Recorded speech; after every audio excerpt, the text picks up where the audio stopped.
ప్రస్తుతం మనము బీసీ సంఘం జాతీయ అధ్యక్షులు జాజుల శ్రీనివాస్ గారితో ఉన్నాము. ఒకసారి వారి మాటల్లో తెలుసుకున్నాము. ఇటీవల జరుగుతున్నటువంటి రాష్ట్ర ప్రభుత్వము బీసీ కులగణన పైన సమగ్ర సర్వే కూడా నిర్వహించడం జరిగింది. ఈ సర్వేలో అంటే ఆ బీసీల పాత్ర ఏ విధంగా ఉంటుంది, ప్రస్తుతం జరుగుతున్న లోకల్ ఎలక్షన్లో బీసీలకు పెరిగిన స్థానం దక్కుతుందా లేదా సార్ వారి మాటల్లో తెలుసుకున్నాం. దానికోసం వారు ఏ విధంగా కృషి చేస్తున్నారు కూడా వారి మాటల ద్వారా తెలుసుకున్నాం. అన్నగారు నమస్కారం. నమస్తే బ్రదర్. తెలంగాణ జాజుల శ్రీనివాస్ గౌడ్ బీసీ సంక్షేమ సంఘం జాతీయ అధ్యక్షులు.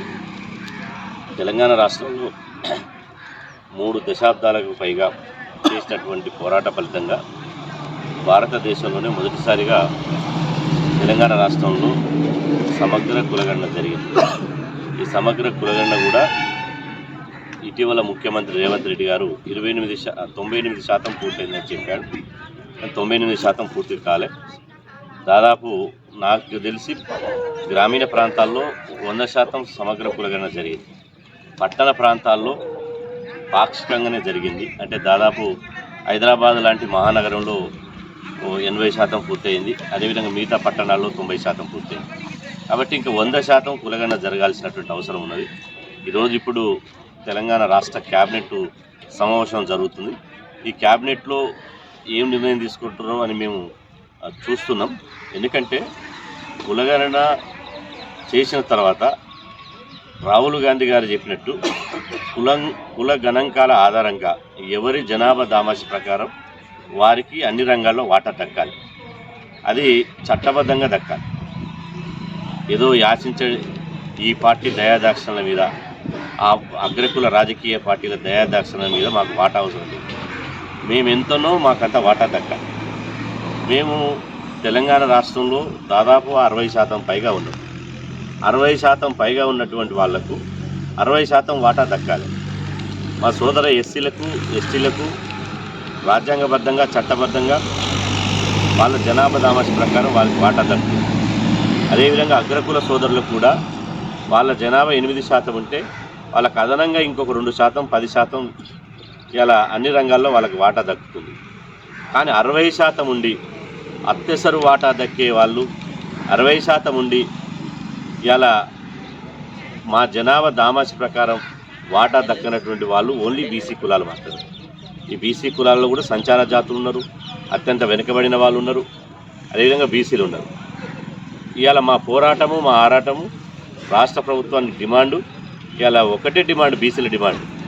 కులగణన చేశారు సరే, మా వాటా మాకు ఇవ్వాలి. ఇలా స్థానిక సంస్థల ఎన్నికలు నిర్వహిస్తామని చెప్తున్నారు.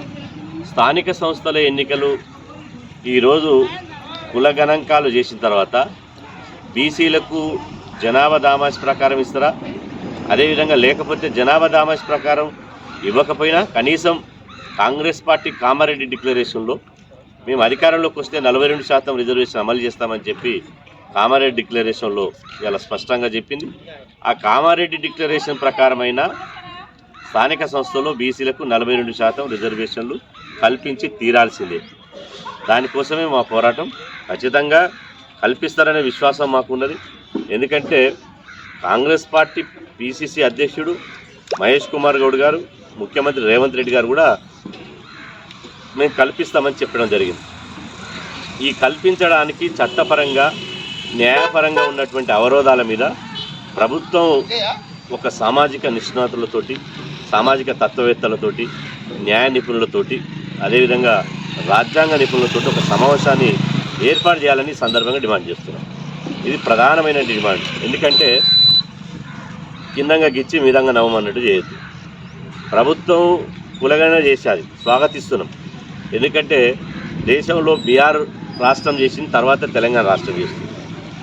ఇలా సంపూర్ణంగా కులగణన జరిగిన తర్వాత 42% రిజర్వేషన్లు మీరు వేకుగా ఇలా నిర్ధారిస్తూ మీరు జీవో ఇస్తే రేపు రిజర్వేషన్ వ్యతిరేకులు కోర్టు పోయే ప్రమాదం ఉంది. రిజర్వేషన్ వ్యతిరేకులు కనుక కోర్టు పోతే ఇలా న్యాయస్థానాల్లో నిలిచేటువంటి పరిస్థితి ఉండదు. ఎందుకంటే సుప్రీంకోర్టు తీర్పు ప్రకారం సామాజిక రిజర్వేషన్లు 50% దాటొద్దు అని ఒక జడ్జిమెంట్ ఉంది. సుప్రీంకోర్టు తీర్పు 50% దాటొద్దని. ఒకవేళ 50% దాటాలంటే ఏ విధంగా దాటాలి? తమిళనాడులో మొత్తం రిజర్వేషన్లు 69% అమలు చేస్తున్నాం. రాజ్యాంగంలో 9th షెడ్యూల్లో పొందుపరిచి 9th షెడ్యూల్ను న్యాయస్థానాలు సమీక్షించకుండా 9th షెడ్యూల్లో ఆ రిజర్వేషన్లకు రక్షణ కల్పించి ఈరోజు 69% రిజర్వేషన్ అమలు చేస్తున్నారు. కాబట్టి తమిళనాడు తరహాలోనే తెలంగాణలో కూడా బీసీ రిజర్వేషన్ అమలు చేయాలని చెప్పి ఈ సందర్భంగా డిమాండ్ చేస్తున్నాం. దానికోసం ఏ విధంగా చేయాలి? ఇవాళ ప్రభుత్వం కమిట్మెంట్ తోటి ఉందని మేము అనుకుంటున్నాం. ఒకవేళ నిజంగా కమిట్మెంట్ తోటి ఉంటే మా ఏకైక డిమాండు మీరు తక్షణమే న్యాయ నిపుణులతోటి, సామాజిక తత్వవేత్తలతోటి, మేధావులతోటి, రాజ్యాంగం మీద పూర్తి అవగాహన ఉన్నటువంటి వాళ్ళతోటి ఒక అత్యున్నత స్థాయి సమావేశం ఏర్పాటు చేసి వీళ్ళ సలహాలు తీసుకొని ఇలా మీరు చేసినటువంటి రిజర్వేషన్ల మీద చేసినటువంటి మీరు అసెంబ్లీలో చట్టం చేస్తారా, ఆర్డినెన్స్ తీసుకొస్తారా, లేకపోతే ఏ విధమైన రాజ్యాంగబద్ధత తీసుకొస్తారో దానికోసం ఈ సమావేశం పెడితే ఈ సమావేశంలో ఇలా తెలిసేటువంటి అవకాశం ఉంటుంది. కాబట్టి ఈ సమావేశాన్ని ఏర్పాటు చేయాలని చెప్పి మీ ద్వారా రాష్ట్ర ప్రభుత్వాన్ని డిమాండ్ చేస్తుంది. ఒకవేళ నిజంగానే ఈ జనాభా దామాషా ప్రకారము బీసీ రిజర్వేషన్ పెంచకపోతే మీరు ఏ విధమైన బీసీ రిజర్వేషన్లు పెంచుతాము అని చెప్పి రాష్ట్ర ప్రభుత్వం ఇప్పటికే పదే ప్రకటించింది. నిన్న హైదరాబాద్లో జరిగినటువంటి రవీంద్ర భారతిలో జరిగినటువంటి సావిత్రిబాయి పూలే జయంతి వేడుకలలో కూడా ఖచ్చితంగా కామారెడ్డి డిక్లరేషన్కు కట్టుబడి ఉన్నాం. బీసీలకు 42% రిజర్వేషన్లు కాదు, జనాభా దామాషా ప్రకారం రిజర్వేషన్లు ఇవ్వడానికి కూడా మేము సిద్ధంగా ఉన్నామని పిసిసి అధ్యక్షులు మహేష్ కుమార్ గౌడ్ గారు స్పష్టంగా చెప్పడం జరిగింది. ఇస్తారనే విశ్వాసంతో ఉన్నాం. అందుకనే మేము డిమాండ్ చేసేది ఏంటంటే ఇవాళ న్యాయ నిపుణులతోటి, మేధావులతోటి ఎందుకు సమావేశం ఏర్పాటు చేయగలిగితే మళ్ళీ కోర్టులలో ఈ పంచాయతీ బడి కోర్టులలో ఇటు తేగకుండా బీసీ రిజర్వేషన్లు మళ్ళీ గతంలో బీఆర్ఎస్ ప్రభుత్వంలో ఎట్లయితే 18%, 23% ఎట్లయితే అమలు చేసిరో అదే పునరావృతం కాకుండా ఈరోజు రిజర్వేషన్లు పకడ్బందీగా న్యాయ సమీక్ష వీలు లేకుండా కోర్టులు స్టే ఇవ్వకుండా ఇలా బీసీలకు న్యాయం జరిగే విధంగా 42% అమలు చేయడానికి చర్యలు తీసుకోవాలని మేము కోరుతున్నాం. ఒకవేళ చర్యలు తీసుకోలేదనుకో ఖచ్చితంగా ప్రభుత్వం మీద పెద్ద ఎత్తున పోరాటం చేస్తాం. ప్రభుత్వాన్ని వదిలిపెట్టేది లేదు.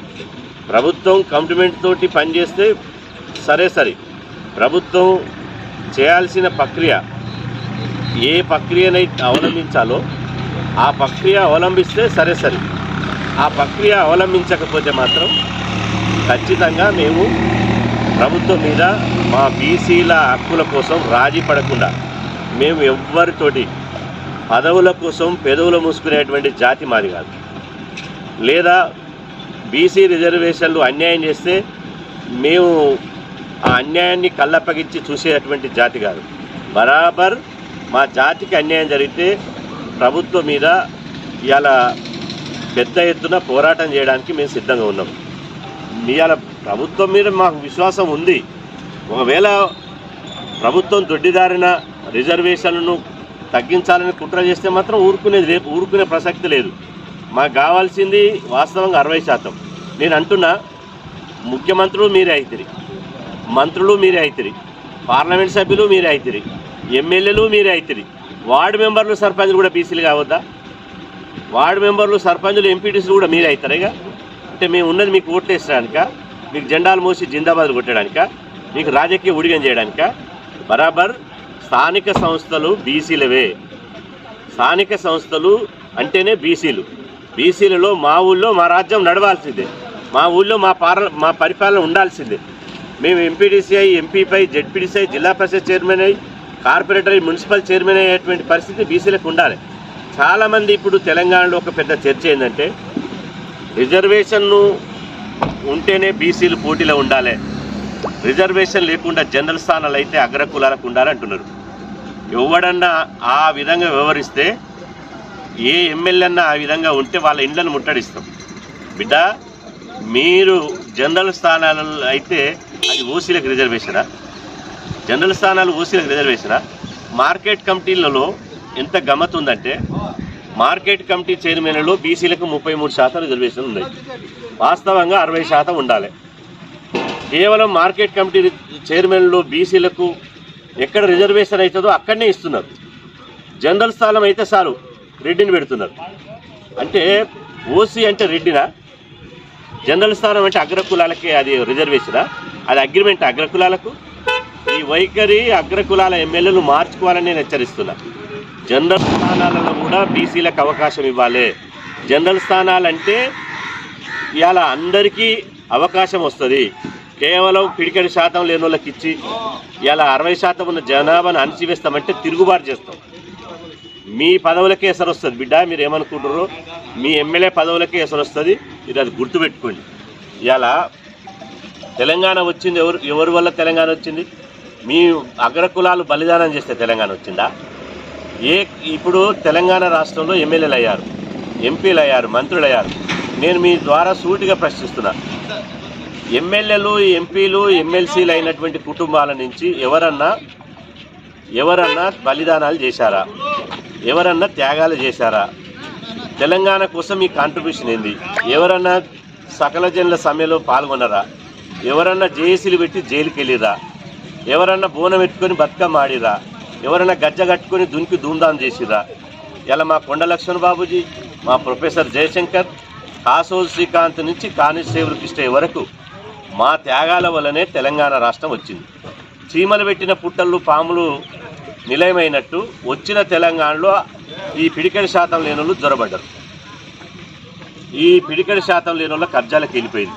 కాబట్టి ప్రథమంగా మా లక్ష్యం ఏంది? స్థానిక సంస్థల ఎన్నికల్లో బీసీలు జనరల్ స్థానంలో నిలబడడం, 60% కోటా దక్కించుకోవడం, తద్వారా శాసనసభ్యులు కావడం. 2028లో తెలంగాణ రాష్ట్రంలో బీసీ ఎజెండాతోటి ఎన్నికలు జరగనున్నాయి. నేను అంటున్న తెలంగాణ రాష్ట్రంలో చాలా ఇంపార్టెంట్ పాయింట్ చెప్తున్నా. ఇప్పుడు తెలంగాణ రాష్ట్రంలో బీసీల రాజకీయ శకం ఆరంభమైంది. ఇంతకుముందు ఎప్పుడెప్పుడో ఒక్కొక్క శకం ఉంటుండే. ఒకసారి తెలంగాణ శకం ఉంటుండే, ఒకసారి తెలంగాణ రైతాంగ సాయుధ పోరాట శకం ఉంటుండే, ఒకసారి నక్సలైట్ శకం ఉంటుండే. ఇప్పుడు బీసీల శకం ఆరంభమైంది. దీన్ని ఎవ్వడు ఆపలేదు. ఈ బీసీల శకాన్ని ఎవ్వడు ఆపలేడు. మా సోదర ఎస్సీ ఎస్టీలను కలుపుకొని 2028లో బరాబర్ తెలంగాణ రాష్ట్రంలో బీసీల రాజ్యాధికారాన్ని తీసుకొస్తాం. జనాభా దామాష్ ప్రకారం మా ఎమ్మెల్యేలు, మా పార్లమెంట్ సభ్యులు, మంత్రివర్గంలో మా వాటా కావాలి. మాకు ఖచ్చితంగా ఇలా మా లక్ష్యం బీసీలకు రాజ్యాధికారమే. కాబట్టి ఆ రాజ్యాధికారం కోసమే రాజీ లేకుండా, రాయితీలతో రాజీ పడకుండా రాజ్యాధికారం కోసమే మేము పోరాటం చేస్తాం. థ్యాంక్ యూ అన్నగారు.